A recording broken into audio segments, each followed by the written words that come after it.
Anchor at TV host na si Paulo Bediones nasa gitna ngayon ng isang controversial video scandal. Isang video ngayon ang kumakalat sa internet, tampok di umano si Paulo at isang... Maraming Pilipino ang nagtatanong hanggang ngayon kung bakit tuluyan nang umalis sa pagbabalita si Paulo Bediones, isang personalidad na minsang itinuturing na mukha ng kredibilidad sa telebisyon. Sa loob ng maraming taon, siya ang boses na maasahan sa gitna ng kaguluhan, ang mukha ng profesionalismo sa umaga at isang anchor na may otoridad sa kanyang salita. Ngunit ang pagkawala niya sa news desk ay hindi simpleng career shift. Ito ay bunga ng sunod-sunod na kontrobersya at dagok na humadlang sa kanyang karera, pati na rin ng mga tanong sa kanyang integridad bilang public figure. Bago ang lahat ng ito, halos perpekto ang imahe ni Paulo sa publiko. Ipinanganak noong March 17, 1974 sa Manila. Siya ay anak ni na Rodolfo Pineda Bediones at Maria Teresa Barba. Lumaki siya bilang tanging lalaki sa apat na magkakapatid. Bukod sa pagiging kamag-anak ni Pangulong Ferdinand Marcos Jr. bilang pamangkin, natutunan ni Paulo ang disiplina at determinasyon mula sa kanyang pamilya. Nagtapos siya ng AB Interdisciplinary Studies sa Ateneo de Manila University bilang Dean's Lister, na nagpatunay ng kanyang talino at dedikasyon sa akademya bago pumasok sa showbiz. Nagsimula siya sa pagmomodelo at fashion shows, ngunit mabilis siyang napansin ng telebisyon dahil sa kanyang karisma, magandang tindig at kakayahang magsalita ng malinaw. Ang pagpasok niya sa hosting ay isang accidental career na unti-unting nagdala sa kanya sa rurok ng kasikatan. Pero bago po ang lahat, baka pwedeng palike muna ang video na ito. Isang simpleng click lang, pero malaking tulong yan sa aming mga content creators para makagawa pa ng mga kwentong gaya nito. Maraming salamat po.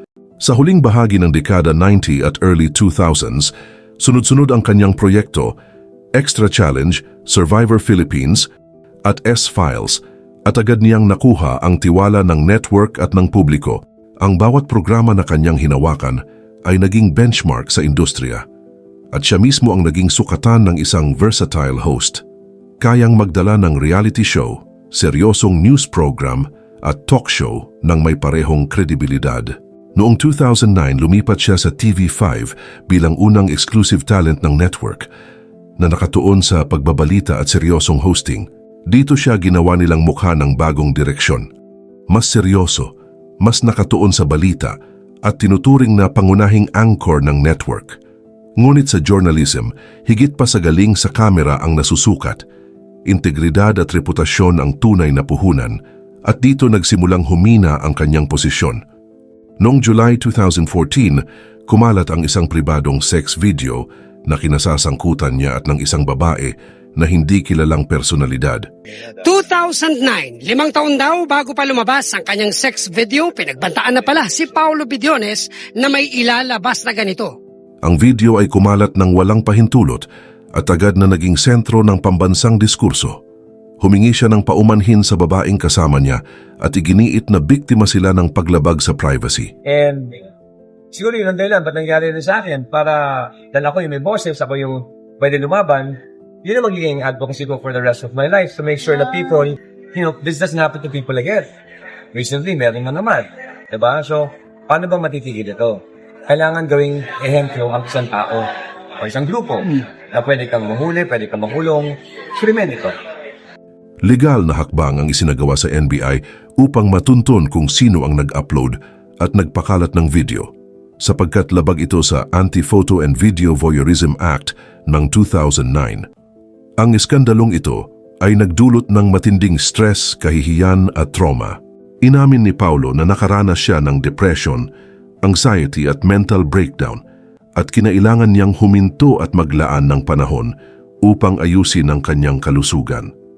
Sa panahong iyon, natutunan niyang mahalaga ang privacy, digital security at ang kakayahang magpatuloy sa kabila ng pambubuli ng publiko. Matapos ang ilang taon ng tahimik na pag-iwas sa media, bumalik siya sa TV5, ngunit hindi na ang dating antas ng tiwala ng publiko. Hindi nagtagal, dumating ang isa pang mabigat na dagok, ang kontrobersya sa kanyang kumpanya, EI2 Technologies Incorporated.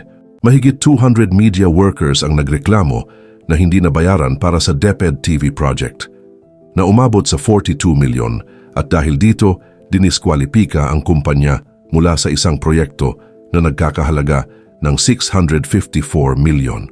Noong February 2022, opisyal siyang tinanggal sa News 5 at sinabi ng network na naapektuhan ng mga reklamong ito ang kanyang kredibilidad at integridad.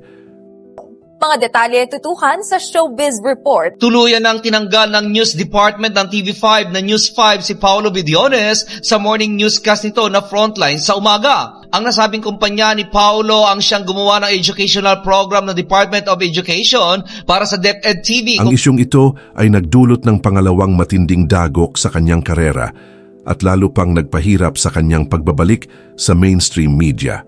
Sa kabila ng dalawang malaking dagok, unang sextape at pagkatapos ang issue sa DepEd TV, pinili ni Paulo na muling buuin ang sarili sa ibang larangan. Hindi siya sumuko. Inilipat niya ang enerhiya sa negosyo at coaching, dalawang larangang nagbibigay daan sa kanya, upang muling mag-establish ng sarili sa publiko nang hindi na nasusukat araw-araw sa telebisyon. Sa negosyo, naging partner at consultant siya sa mga food at restaurant ventures BPO at digital marketing services. Isa sa mga kilalang brand na konektado sa kanya ay ang Wing Zone Philippines, kung saan ginamit ang kanyang celebrity status at kasanayan sa public speaking para sa branding, marketing events at franchising promotions. Patuloy rin siyang gumagamit ng kanyang karanasan sa media production, ngunit mas maingat na ngayon sa kontrata at legal na obligasyon. Kasabay nito, naging aktibo siya sa coaching at public speaking. Nagbibigay ng mentoring at workshops sa mga nais maging hosts, news anchors, corporate leaders at influencers. Ginagamit niya ang sariling karanasan mula sa rurok ng kasikatan hanggang sa pagbagsak bilang aral para sa iba. Ang kanyang coaching ay nakatuon sa radical honesty, accountability, mental resilience at pagsasakripisyo ng pride upang matuto mula sa pagkakamali. Noong 2024, inihayag niya ang kandidatura bilang mayor ng San Nicolas, Ilocos Norte. Bilang pamangkin ni Pangulong Bongbong Marcos, maraming kritiko ang nagsabing bahagi ito ng political dynasty at kinwestiyon ang kanyang residency. You know, it's going to require a lot of work. And that's the thing that I'm willing to do. I'm willing to do the work that it takes para matupad po yung mga pangarap natin na mas lalong umangat palalo ang San Nicolas. At mararamdaman ninyo yung mga pagbabago kung ako po ay maging mayor ninyo. Hinarap niya ang mga lumang eskandalo mula sa 2014 sex video hanggang sa 2022 DepEd TV salary issue bilang hamon sa kredibilidad sa pampublikong posisyon. Sa halalan ng 2025, hindi pinalad si Paulo at nanalo si Edmar Vincent Bingbong Bonoan. Bagamat natalo, hindi tumigil si Paulo sa paghahanap ng bagong landas. Abala siya sa negosyo bilang consultant, strategic partner at brand ambassador sa food, restaurant at BPO ventures. Aktibo rin siya sa coaching at public speaking, nagbibigay ng mentoring at workshops sa mga nais maging hosts, news anchors, corporate leaders at influencers. Sa social media, makikita ang kanyang pang-araw-araw na buhay bilang hands-on dad, kasama si Lara at si Avery. At madalas niyang ibahagi ang kanyang mga aral sa buhay, mental resilience at radical honesty. Sa kabila ng kontrobersya at hamon sa integridad, malinaw na si Paulo Bediones ay patuloy na nagtatayo ng bagong imahe at sinusubukang gawing pundasyon ng nakaraan para sa isang bagong yugto ng buhay. Ang kanyang kwento ay halimbawa ng kung paano maaaring bumangon ng isang tao mula sa kabiguan, harapin ang sariling kahinaan at gamitin ang karanasan bilang aral para sa sarili at sa iba.